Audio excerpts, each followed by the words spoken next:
الكريم أما بعد أعوذ بالله من الشيطان الرجيم بسم الله الرحمن الرحيم وعباد الرحمن الذين يمشون على الأرض هونا وإذا خاطبهم الجاهلون قالوا سلاما والذين يبيتون لربهم سجدا وقياما صدق الله العظيم وصدق رسوله النبي الكريم الأمين ونحن على ذلك لمن الشاهدين والشاكرين والحمد لله رب العالمين إن الله وملائكته يصلون على النبي يا أيها الذين آمنوا صلوا عليه وسلموا تسليما الصلاة والسلام عليك يا سيدي يا رسول الله وعلى آلك وأصحابك يا حبيب الله. سارے حضرات درود شریف پڑھیے. سارے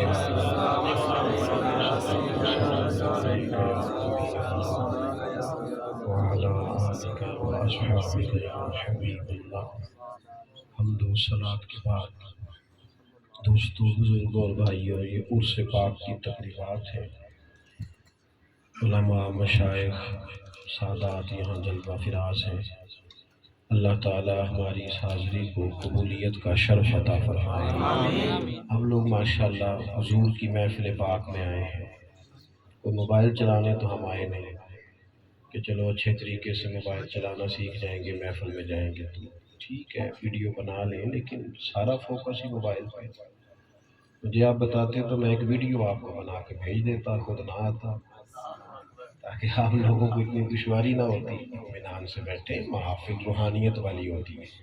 اللہ تعالیٰ آپ کو خوش رکھے. آپ چلائیں موبائل، بنائیں ویڈیو، لیکن فوکس اس پر نہیں ہے. یہ صرف یہی چیز ہی ہماری ضرورت نہیں ہے، اور بھی غم ہے زمانے میں محبت کے سوا. میں نے تھوڑی سی باتیں کرنی ہے نا، اطمینان سے، سکون سے، محبت سے بیٹھے. میرا ساری زندگی کا ایک مسئلہ یہ رہا ہے کہ مجھے کسی نے کہا 2 بجے آ جائے تو میں 2 بجے آ ہی جاتا ہوں. کئی باری تو میں نے پوچھ دینے تو ویلے ہو، تو میں کہتا ہوں جی سمجھ لو مجھے.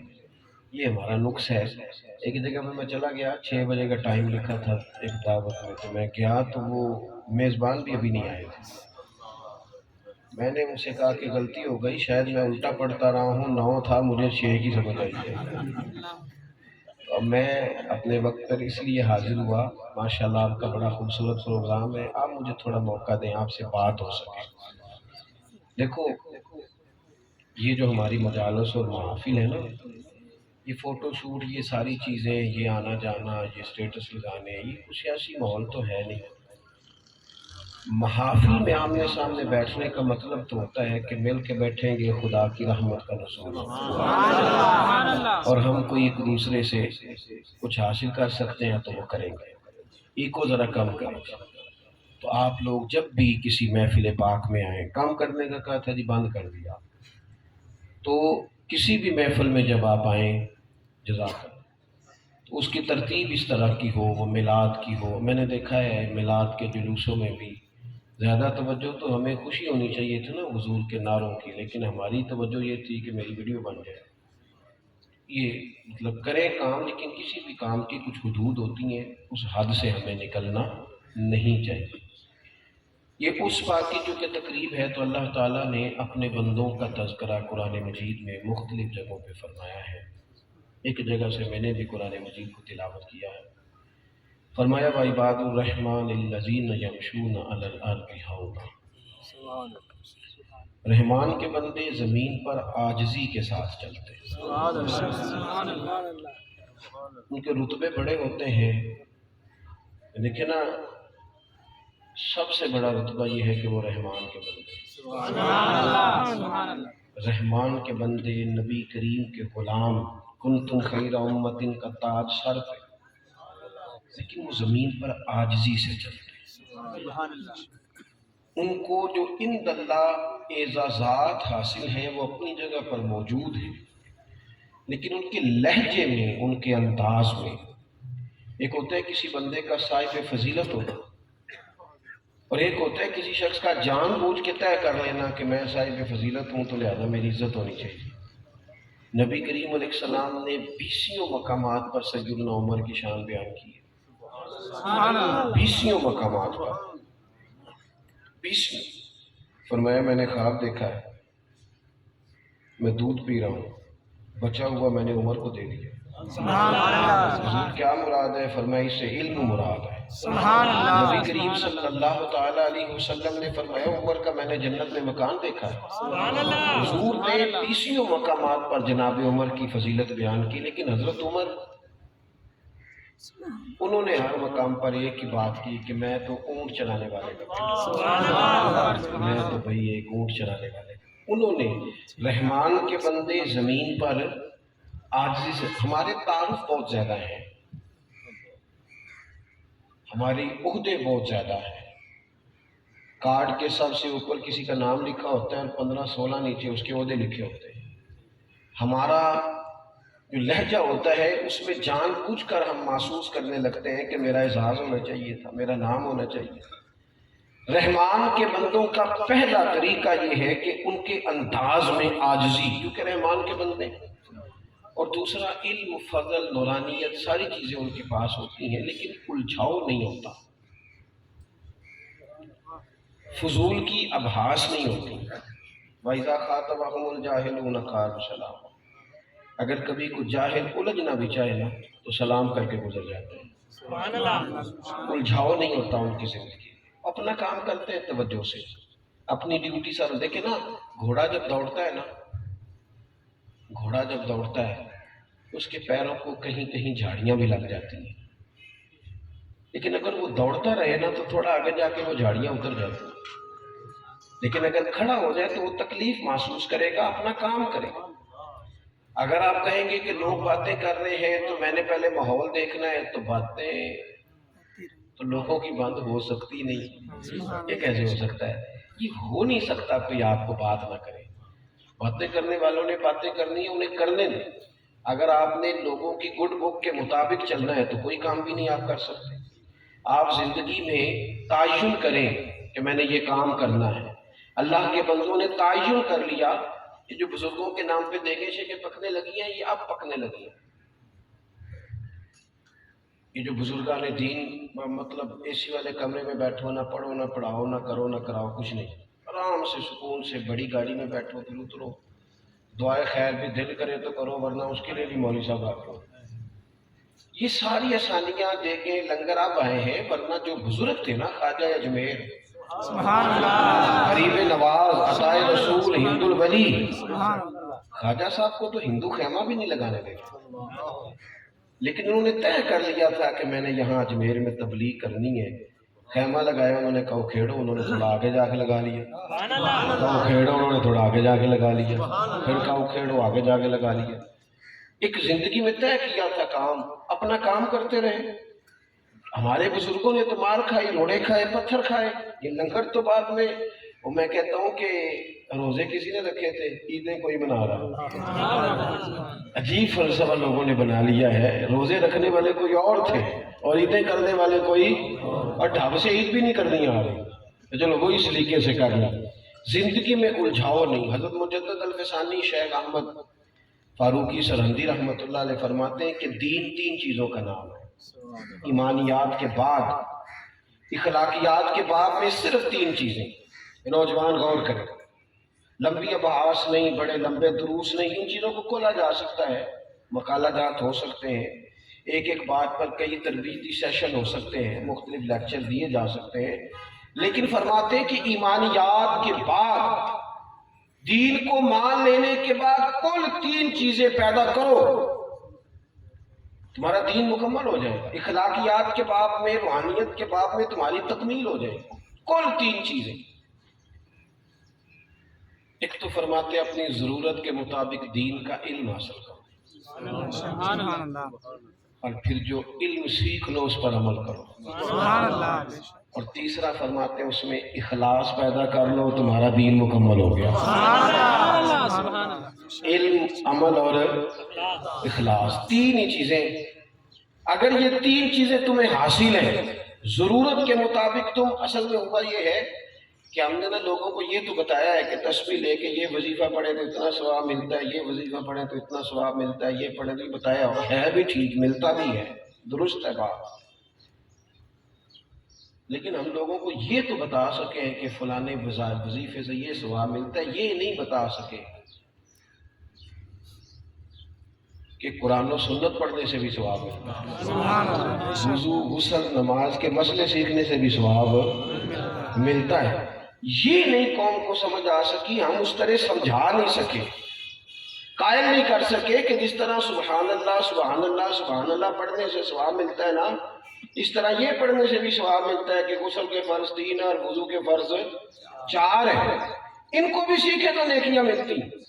یہ شعر نہیں، اب آپ دیکھ لیں ہمارے ہاں کیا ہوتا ہے، ایک بابا جی بڑا بہترین جبہ کبا تگڑا اور بڑی پگڑی اور لمبی تسبیح پکڑ کے ایک کونے میں بیٹھے ہیں، اور ایک کونے میں ایک عالم مستند بیٹھ کر درس دے رہے ہوں، تو لوگ سارے بابا جی کی طرف ہی نہیں چلے جاتے، کیوں کہ ذہن بنایا گیا ہے، انداز اس طرح کا بنایا گیا ہے۔ اس کا رزلٹ کیا نکلا ہے؟ اس کا رزلٹ نکلا ہے کہ جلسوں کے معاملے میں، محفلوں کے معاملے میں، نعروں کے معاملے میں آپ کا پہلا نمبر ہے، اور اگر کوئی دلیل پوچھ لے تو پھر آخری نمبر ہے۔ اجتماعی طور پر جب کچھ کام کرنے ہیں، چونکہ ہم نے نا اس سارے لوگ ادھر شفٹ کر دیے، اور قومیں علم سے آگے جاتی ہیں میرے بھائی، علم شعور پیدا کرتا ہے، علم روشنی پیدا کرتا ہے، علم نئی نئی جہتیں وعدے کرتا ہے، علم سے انسان کی آنکھیں اتنی روشن ہو جاتی ہیں کہ وہ بڑے بڑے کام کر جاتا ہے زندگی میں۔ نبی پاک صلی اللہ تعالی وسلم نے خود فرمایا کہ میں ایک استاد بن کے آیا ہوں، سبحان اللہ، میں معلم بن کے آیا ہوں، معلم خود فرمایا حضور نے۔ اب قوم ساری ادھر چلی جاتی ہے بابا جی کی طرف، چلے اچھی بات ہے، کسی کو نیک آدمی سمجھ کے جائیں تو جائیں، لیکن ہمیں جو حضور نے سبق دیا ہے وہ کیا ہے؟ نبی کریم علیہ السلام مسجد شریف میں تشریف لائے تو 2 حلقے میں لوگ بیٹھے تھے، ایک حلقے میں لوگ بیٹھ کے اللہ کا ذکر کر رہے تھے، ایک حلقے میں کچھ لوگ بیٹھ کے دین کی باتیں سکھا رہے تھے۔ اس وقت قومی سوچ، ہمارا ملی مسئلہ کیا ہے اور حضور ہمیں کیا سکھا رہے ہیں؟ نبی پاک صلی اللہ تعالی علیہ وسلم دونوں حلقوں کے بیچ کھڑے ہو گئے، حضور فرمانے لگے دونوں جماعتیں خیر کا کام کر رہی ہیں، دونوں اچھائی پہ ہیں، لیکن فرمایا مجھے چونکہ استاد بنا کے بھیجا گیا ہے، لہذا یہ لفظ کہتے کہتے حضور اس جماعت میں بیٹھ گئے جو دین سیکھ اور سکھا رہے ہیں۔ جب تک مزاج علم کا نہیں، یعنی سیکھنے کا مزاج، آپ سیکھیں، آپ کا ذوق ہو۔ یہ آج کل اللہ کے فضل سے بڑی شاگردی ہوتی ہے، بڑا کچھ ہوتا ہے، سیکھ کیا رہے ہیں، کہتے ہیں میں ذرا شور سے ہی کر رہا ہوں، واہ کیا سیکھا، کمال بات۔ ٹھیک ہے، اگر آپ کسی اچھی نیت سے یہ کام بھی کرتے ہیں تو کوئی اس کی مذمت نہیں کرتا، لیکن عرض یہ ہے کہ ہمیں تو بخاری میں یہ ملتا ہے کہ فروغ علم کا مزاج صحابہ میں کچھ اس طرح کا تھا، لیکن کسی بندے کو پتا چلا نا کہ وہ مدینے میں رہتا ہے حضور کے شہر نور میں، اور اسے پتا چلا کہ ایک آدمی کے پاس ایک حدیث ہے اور بندہ دمشق میں ملے گا، تو اس نے وہاں سے سواری پکڑی اور دمشق آ کے رسول اللہ کا فرمان سیکھا۔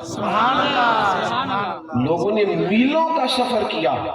یہ روایت حدیث، اجازت حدیث، یہ محدثین کے ہاں بڑا پسندیدہ کام ہے، اور بڑے شوق سے لوگ جاتے ہیں، جا کر کسی بڑے شیخ سے ملاقات ہوتی تو کہتے ہیں حضرت بس ہمیں نا آپ کسی طریقے سے شاگردوں میں شامل کریں، ہمیں کچھ پڑھا دیں۔ وہ نسبتیں بھی حاصل کرتے تھے تو استادی شاگردی کی، علم کی، پڑھنے پڑھانے کی۔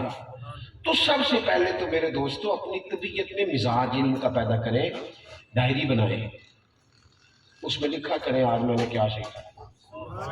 آپ اپنی ڈائریوں میں وہ جو فرمایا گیا نا علم کو لکھ کے قید کر لو، کچھ لکھا کریں، کاغذ قلم جیب میں ہو، آج میں نے فلاں بزرگ سے یہ بات سنی، آج میں نے جمعے میں یہ بات سنی۔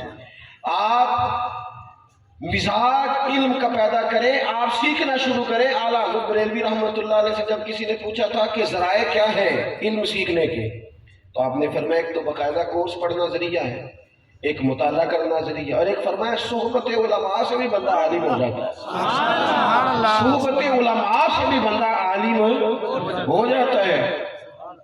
اور وہ مصیبت تو یہ نا کہ ہر پیر صاحب تو یہ کہتے ہیں کہ مولویوں کو کی ہے، اور اللہ تعالیٰ توفیق دے تو میں کئی دفعہ علماء سے بھی گزارش کرتا ہوں کہ تسی سارے پیران کی تعریف کر دیو تو بھی کو کرتا ہے، انہوں کو ایک ادھی کرا کے بخواؤ بنا، یہ تو نہیں کرتے تعریف کسی بھی مدرسے کی کسی عالم کی کرتے ہی نہیں۔ تو پہلی بات تو یہ کہ شوق علم اپنی طبیعت میں لائیں، سیکھنے کا مزاج، اور دیکھیں دین نے سیکھنے کا جذبہ ہمیں دیا ہے کہ تم سیکھو، عمر کی قید نہیں لگائی، یہ نہیں کہا کہ سارے لوگ ہی آ جائیں باقاعدہ مدرسوں میں داخل ہو جائیں، یہ سب کے لیے ممکن نہیں۔ پورے علوم سیکھنا اور فنون پر مہارت حاصل کرنا ویسے بھی فرض کفایہ ہے، سب کے لیے ضروری نہیں، لیکن اپنی ضرورت کے مطابق دین کو ضرور سیکھیں، اس پر آئیں، اور پھر جو سیکھیں نا عمل کرنے کے لیے سیکھیں، کانوں کی لذت کے لیے نہ سیکھیں۔ فلانے مولانا آئے تھے کیا کمال بات کی، تو تیرے اندر تبدیلی کیا ہے؟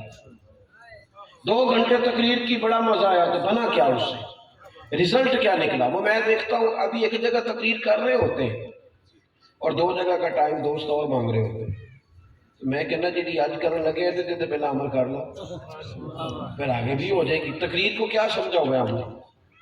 خطاب کریں، خطاب کریں، خطاب کریں، یہاں بھی خطاب کریں، ایک اور عالم کا بھی خطاب کریں، اس کا بھی بھئی سیکھا کیا، رزلٹ کیا نکلا، تبدیلی کیا، نتیجہ کیا برآمد ہوا؟ اعلیٰ حضرت بریلوی رحمۃ اللہ علیہ 1000 کتب کے مصنف ہیں، 100 کے قریب علوم جانتے تھے اور تقریر کرتے تھے کتاب سے دیکھ کر، کتاب سے دیکھ کر۔ اور کوئی بندہ کہتا بیان کرو تو فرماتے یار لوگ کر رہے ہیں نا، مجھے کام کرنے دو۔ تو ایک دفعہ لوگوں نے زیادہ اصرار کیا تو فرمانے لگے چلو کوئی سوال پوچھ لو، میں جواب دے دیتا ہوں۔ جب بہت زیادہ اصرار کیا تو یہ بڑے لوگوں کی بڑی باتیں فرمانے لگے اصل بات یہ ہے کہ میں ابھی اپنے نفس کو باز نہیں کہہ سکا، ابھی اپنے آپ سے گفتگو نہیں ہو سکی، میں اپنے آپ کو سنوار نہیں سکا، ابھی تو ڈھونڈتا پھرتا ہوں اے اقبال میں اپنے آپ کو، آپ ہی گویا مسافر آپ ہی منزل ہوں میں۔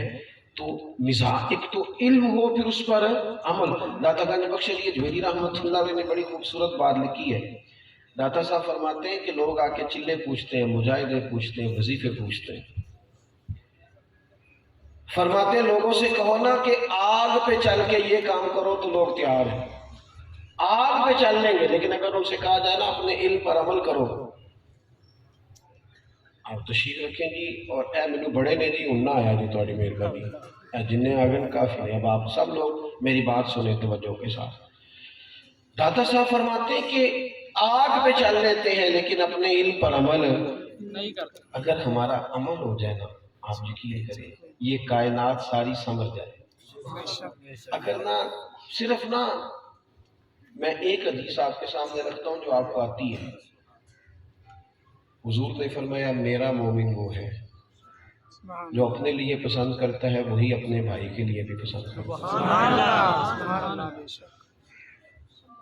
بس اس ایک حدیث پر اگر عمل ہو جائے نا پورے ملک میں، میرا مومن وہ ہے جو اپنے لیے پسند کرے وہی اپنے۔ اور حضور نے نا عملی طور پر ایک دفعہ ایک صحابی محبوب کے ساتھ تھے، مسواکیں، امام غزالی نے لکھا ہے مسواکیں دو، حضور نے فرمایا اتارو، درخت سے 2 مسواکیں انہوں نے اتاری، ایک مسواک تھوڑی سی ٹیڑھی تھی، اب ٹیڑھی مسواک بھی بالکل ہو جاتی ہے، کوئی انکار تو نہیں کرتی کہ میں نے دانتوں پہ چلنا نہیں ہے، وہ ذرا ٹیڑھی تھی، ذرا سیدھی تھی، پکڑنے میں دیکھنے میں ذرا صاف محسوس ہوتی تھی۔ غلام نے دونوں مسواکیں لا کے پیش کر دی، حضور نے وہ جو ٹیڑھی والی مسواک تھی نا فرمایا یہ ذرا مجھے دے دو۔ اس نے عرض کی یا رسول اللہ صلی اللہ علیہ وسلم میں یہ لیتا ہوں آپ دوسری لیں، تو فرمایا نہیں بھی میں نے قانون بنایا کہ مومن وہ ہے جو اپنے لیے پسند کرے وہی اپنے بھائی کے لیے پسند کرتا ہے۔ ہم نے ساری زندگی تقریریں سنی، تقریریں کی، اس ایک بات پر اگر عمل ہو جائے نا ایک پر، تو میرے ملک میں کبھی ملاوٹ والی چیزیں نہ دکھیں، کبھی دھوکہ نہ ہو، کبھی فریب نہ ہو، کبھی فراڈ نہ ہو۔ یار ہم وہاں رہتے ہیں معاذ اللہ جہاں یہ خبر ملتی ہے کہ دوائیوں میں ملاوٹ، دوائیوں میں بھئی باتیں میں آپ سے پوچھتا ہوں، اتنے سارے ماشاءاللہ آپ لوگ بیٹھے ہیں، حضور علیہ السلام نے فرمایا کہ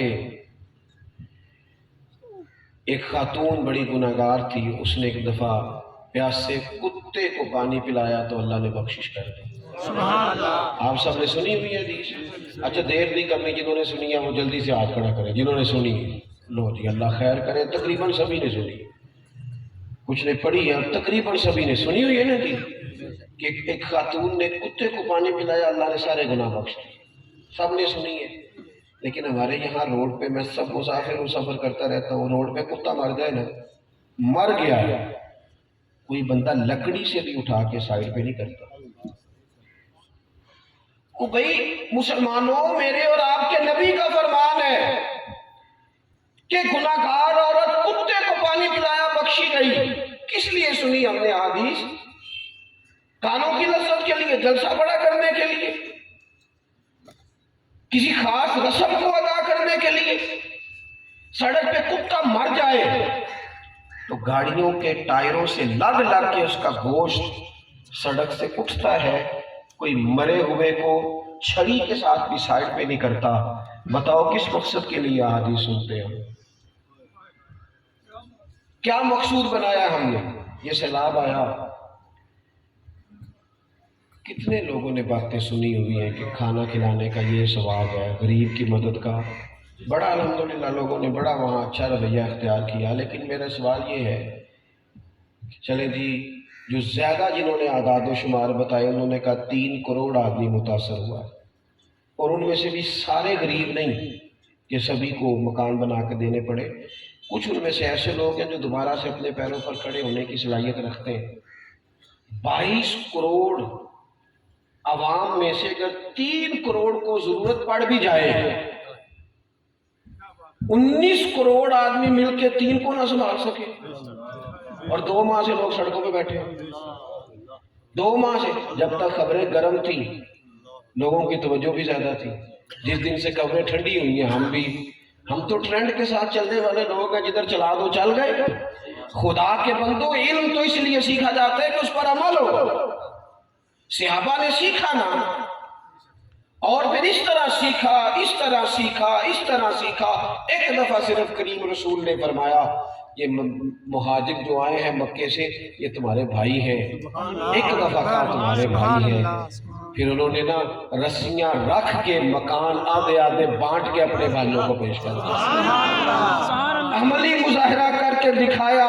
اس زمین نے عجیب رنگ دیکھے چلتے کاروباروں میں، انہوں نے کہا آدھا تیرا ہے آدھا میرا ہے، ہر چیز بانٹ دی۔ کیوں کہ ہزاروں قومیں وجود میں آئیں دہر میں خشک اور تر کے رشتے سے، ہم نے بنیاد دوستی رکھی یاد خیر البشر کے رشتے سے۔ اگر عملی طور پر انسان دیکھو، میں نے درجنوں دفعہ یہ دیکھا ہے کہ کوئی بندہ کوئی کام کرتا ہے تو دوسرے بھی کرنے لگ جاتے ہیں۔ آپ کا عمل کرنا لوگوں کو عمل پر آمادہ کرتا ہے۔ ہمارے مولانا ابوالفضل محمد صادق صاحب رحمۃ اللہ علیہ گجرانوالہ سے چلے فیصل آباد حضرت محدث اعظم کے آستانے پہ حاضری دینے کے لیے، تو گجرانوالہ سے نا ڈائریکٹ بڑی آرام سے اچھی گاڑی ملتی ہے فیصل آباد جانے کے لیے، لیکن انہوں نے ٹکٹ لے لیا شیخو پورہ کا، زور پڑھ کے چلے۔ وہ ساتھ والے پریشان ہے کہ حضرت صاحب ہوتے کی، تو وہاں اتر کے عصر کی نماز پڑھی، پھر ٹکٹ فیصل آباد کا نہیں لیا، شاہ کوٹ کا لیا، وہاں اترے مغرب کی نماز پڑھی۔ فرمانے لگے یار کچھ بسوں والے کھڑا کرتے ہیں کچھ نہیں کرتے، تو ہمیں کوئی اتنی جلدی نہیں، کوئی مجبوری نہیں، سب سے زیادہ ضروری کام یہ ہے کہ ہماری نماز وقت پہ ادا ہو۔ کوئی بندہ نئی گاڑی لیتا تھا تو پتہ کیا کہتے تھے ماشاءاللہ ہوں تہاڈے کو اپنی گڈی ہے، ہوں تانوں نماز نہیں تہاڈی لیٹ ہون لگی، جتھے ٹائم ہویا تساں پڑھ لینی۔ او خدا کے بندو، دین عمل کے لیے آیا ہے، یہ عمل کے لیے آیا ہے۔ آپ مناؤ ہر خوبصورت تہوار اسلامی، اس کو اچھے طریقے سے مناؤ، لیکن جو اس کے عملی تقاضے ہیں جب تک وہ پورے نہیں ہوتے پھر لفظوں کا ہیر پھیر رہ جاتا ہے، باتوں کا اتار چڑھاؤ رہ جاتا ہے۔ اور تیسری بات یہ اس میں اخلاص ہو، للہیت، مطلب وہ رٹی رٹائی، ہمارے ہاں نا ہر شے رٹی رٹائی ہے، پوری رٹی رٹائی۔ ایک جگہ پہ نا میں، اب تو خیر میں دیر کے پروگراموں میں جا نہیں سکتا، مجبوری ہو گئی ہے، تو ایک دن رات کو نا 1 بجے میری باری آئی، تو نقیب محفل کہنے لگے اب بلا تاخیر، تو میں کہ کر لو تھوڑی جی تاخیر بھئی، جی 1:30 بجے بھی تاخیر نہیں، کیوں رٹا لگایا ہوتا ہے نا بلا تاخیر کہنا ہی کہنا ہے۔ اور میں کیا بھئی کچھ باتیں بندہ سوچ کے بھی کر لے کہ ضروری ہے کہ جو پیچھے سے رٹی آ رہی ہے وہ ساری وہی کرنی، بلا تاخیر، کون سا بلا، آپ کو بالتاخیر، باقاعدہ تاخیر، پوری تاخیر، آپ کہیں مربوط کر کے ہم نے تاخیر کی، رٹی رٹائی باتیں نہیں، اخلاص ہو اخلاص۔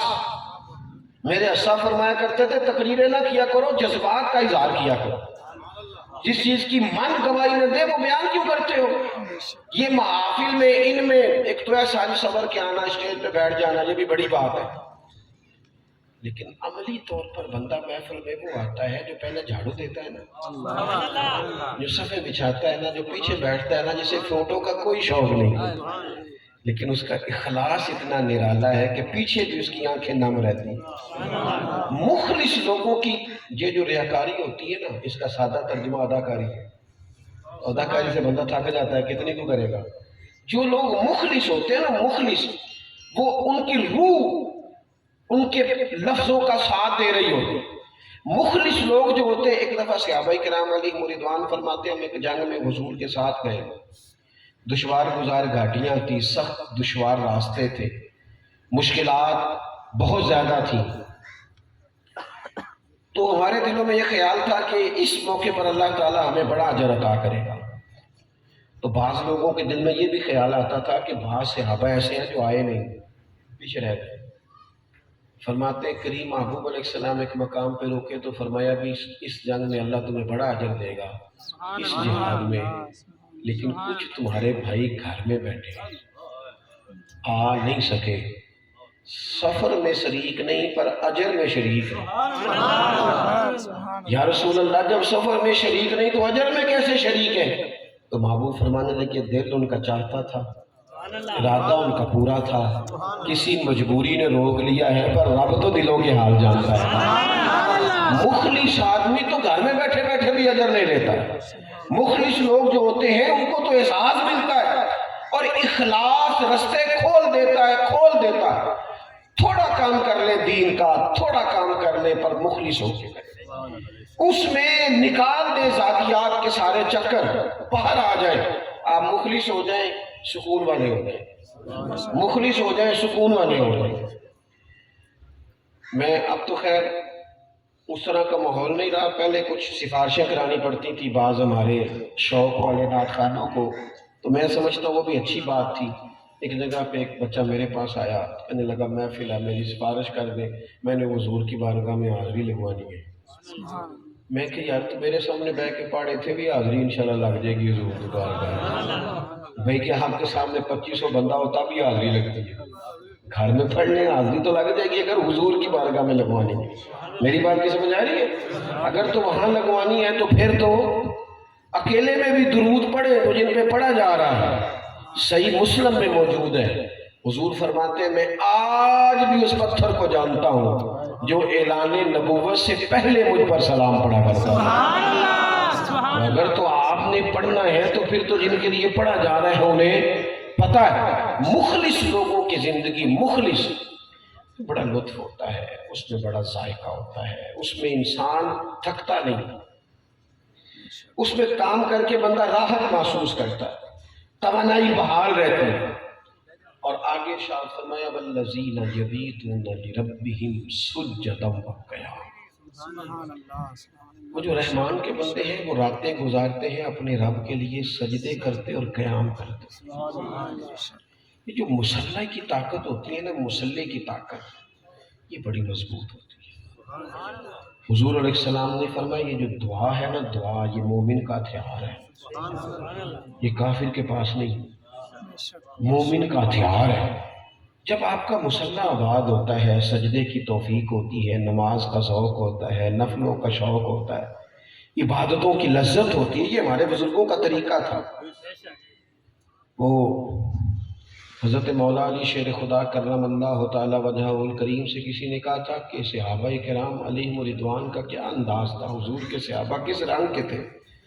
تو حضرت علی فرمانے لگے محبوب کے غلاموں کا ہمارا یہ حال ہے کہ رات کو مصلوں پہ بیٹھے تو راہب لگتے، دنیا سے تعلق ہی کوئی نہیں، اور سویرے گھوڑوں پہ بیٹھے تو پھر سب سے بڑے مجاہد لگتے۔ جو رات کی عبادت ہے، تنہائی کی، اللہ ڈاکٹر یہ کہنے لگے ہیں، اب جو لوگ نفسیات کو ڈیل کرتے ہیں وہ یہ کہنے لگے ہیں کہ آج کل لوگ اس لیے زیادہ تھکے ہیں کہ گہری نیند سوتے نہیں، اور گہری نیند اس لیے نہیں سوتے کہ آخر تک موبائل چلتا ہے، اور سوتے وقت بھی وہ تکیے کے نیچے ہوتا ہے، صبح اٹھتے ہی اسے نکال لیتے ہیں، تو وہ جو ذہن ہے وہ کہیں اور لگا ہوا ہے، وہ گہری نیند جاتا نہیں، اس لیے وجود آسودگی نہیں پاتا۔ آپ جب تک دیکھیں نا، آپ نے فارغ ہو کر جا کر بستر پر سونا تھا، پرانے لوگ کہتے تھے فلانا اپنی خوابگاہ میں چلا گیا، لیکن جب آپ کا فوکس ہی نہیں ہے، آپ کہیں اور اڑے ہوئے۔ یہ جو مصلی ہے، عبادت ہے، رات کے نفل ہے، یہ انسان کو قلبی سکون مہیا کرتے ہیں۔ جو لوگ اللہ کی بارگاہ میں تھوڑی دیر، آپ یقین کریں اتنی جلدی ہوتی ہے لوگوں کو نماز میں، اتنی جلدی ہوتی ہے، وہ ہر رقیب خطیب باعث کہہ رہا ہوتا ہے سارا قرآن ہی حضور کی تعریف ہے، تو پھر چاہیے نا کوئی دو چار آیتیں سنائے بھی، کچھ اس پر کلام بھی کرے، جو آپ نے کہا ہے اس کا کچھ پاس بھی ہو۔ لیکن محفل نعت ہو رہی ہے، 15 پرچیاں آتی ہیں، فلانی نعت سنائے، فلانی نعت سنائے۔ بھئی آپ سٹیج سے سن رہے ہیں کہ سارا قرآن پاک حضور کی تعریف ہے، اور سیدہ عائشہ صدیقہ رضی اللہ تعالیٰ عنہ کا فرمان بھی موجود ہے کہ حضور کا خلق قرآن ہے۔ تو کوئی رکا آنا چاہیے نا، یعنی کوئی رکا ایک آئے محفل سے، رکا آئے کہ سورۃ الحجرات سنائیں جی ہمیں، اس میں حضور کے آداب بیان کیے گئے۔ کوئی رکا آئے نا کہ سورہ علم نشرہ کی تلاوت کی جائے، کوئی رکا آنا چاہیے نا کہ بڑا دل کر رہا ہے سورہ رحمان سننے کو، کوئی رکا چلے محفل سے، آئے اسٹیج پر کہ آج بڑی طبیعت چاہ رہی ہے، بڑا دل کر رہا ہے، آپ ہمیں سورہ فتح سنائیں۔ کوئی ہو نا ایسی بھی بات، لیکن ہم نے اپنے ذوق کو کس رستے پہ ڈال دیا؟ ہمارے بزرگوں کے مصلی آباد تھے، ان کے حجرہ عبادت تھے، کچھ تھوڑی توجہ عبادات پر ہو، کچھ ٹائم باقی سارے کاموں سے نکال کر اللہ کی بارگاہ میں سجدے میں انسان جائے۔ اور ترمذی شریف میں موجود ہے، میں بات ختم کرنے لگا ہوں، آپ توجہ کیجئے گا، ترمذی میں موجود ہے، حضور علیہ السلام نے فرمایا اگر تم اپنے دکھ دنیا داروں سے کرو گے، اگر تم دنیا داروں کے سامنے اپنے دکھڑے بیان کرو گے تو اللہ کبھی تمہیں غنی نہیں کرے گا، اور اگر تم اپنے دکھ درد اللہ کی بارگاہ میں عرض کرو گے تو جلدی کرے یا دیر سے کرے اللہ تمہیں دنیا سے بے نیاز کر دے گا، تمہیں غنی کر دے گا اللہ تعالیٰ۔ جتنی کہانیاں ہم لوگوں کو سناتے ہیں نا، یہ مسئلہ ہو گیا، یہ مسئلہ ہو گیا، یہ مسئلہ ہو گیا، اگر اس سے تھوڑا ٹائم سارا کچھ رب کی بارگاہ میں عرض کر دینا، سارا کچھ اللہ رسول سے کہہ دے، تو ایک تو یہ کہ عزت میں فرق نہیں آتا، اور دوسرا آدمی مضبوط ہو جاتا ہے، وہ طاقتور ہو جاتا ہے۔ ہم اپنے مشائخ سے بھی عجیب و غریب چیزیں وابستہ کر لیتے ہیں کہ پیر صاحب تسی بس چھیتی نال دعا کرو، دیکھو بھئی آپ بھی دعا کریں، پیر صاحب بھی دعا کرتے، آپ بھی مصلی میں بیٹھے، پیر صاحب بھی کرتے، لیکن ہم اپنے عملی معاملات کو درست کرنے کو تیار نہیں ہیں۔ ہم چاہتے ہیں کوئی ایک تمیز ایسا ملے کہ بارے نہارے ہو گئے، وہ اس پہ لگ گئے ہیں، اس پہ لگا دیا گیا، اس سے تھوڑا باہر آئیں۔ زندگی کی کچھ عملی صورتیں بھی ہیں، خوابوں کی دنیا اور ہوتی ہے، حقیقت کی دنیا اور ہوتی ہے۔ نبی کریم علیہ السلام نے ہمیں حقیقت کا رستہ دکھایا ہے، حقیقت کا رستہ جد و جہد ہے، جد و جہد۔ میں پرسوں صبح گھر سے نکلا تھا اور میں مسلسل سفر میں ہوں، اور رات کے کسی کونے میں کسی ٹائم خدا جانے کب جب اللہ تعالیٰ فضل فرمائے گا میں گھر پہنچوں گا، اور پہنچتے بھی ایسا نہیں ہے کہ بالکل آسودگی ہے، ایک ایک بڑی تعداد ہے طلباء کی، ایک بڑی تعداد ہے ملنے والوں کی۔ بعض لوگوں کا یہ گمان ہوتا ہے کہ شاید جو آدمی کوئی تھوڑا سا بڑا محسوس ہونے لگا ہے ہمیں، حالانکہ میرے جیسے لوگ بڑے نہیں، تو بڑی آسودہ زندگی گزار رہا ہے۔ جو مشقت ہے یہ زندگی میں ساتھ ساتھ چلتی، اور یہ مشقت میرے ابا جی کہا کرتے تھے، پتر چلتی چلتی گڈی ہوندی، جڑا بہ گیا سو بہ گیا، سکون نہیں ڈھونڈے۔ ہمارے اسا فرمایا کرتے تھے، زمین کے اوپر کام، نیچے جا کے آیا۔ یہ جو نا بیٹھ جاؤ، روٹی کھاؤ، تھوڑا ادھر بھی ٹھہرو، تھوڑا ادھر بھی ٹھہرو، یہ تو اس وقت ہوتا ہے جب بندے کو کام کوئی نہ ہو، اور اگر اس نے کام کرنا ہے پھر کام کرے، زندگی میں چلے، ہمت کرے، اپنے اپنے حصے کی ڈیوٹی کرے۔ کچھ نہیں کر سکتے تو بخاری میں وہ حدیث دیکھ لو، ایک بی بی حضور کی مسجد میں صرف جھاڑو دیتی تھی۔ صحابہ نے کہا حضور کو تکلیف ہوگی تو جنازے کی خبر نہ دی، جنازہ پڑھ کے دفن کر دیا، حضور قبر پہ آ گئے۔ او خدا را سمجھو تو صحیح، نبی پاک غلام کی قبر پہ آ گئے، کنیز کی قبر پہ حضور آ گئے، نبی کریم، اور کھڑے ہو کے فرمائے اطلاع کیوں نہیں دی؟ یا رسول اللہ آپ کو تکلیف ہوگی، فرمایا بناؤ صفحے۔ ویسے تو دوسرا جنازہ جائز نہیں، لیکن اگر وارثوں نے نہ پڑھا ہو تو پھر تو جائز ہے نا، اور حضور تو وارث ہے نا ساری امت کے، اور شارع بھی ہیں۔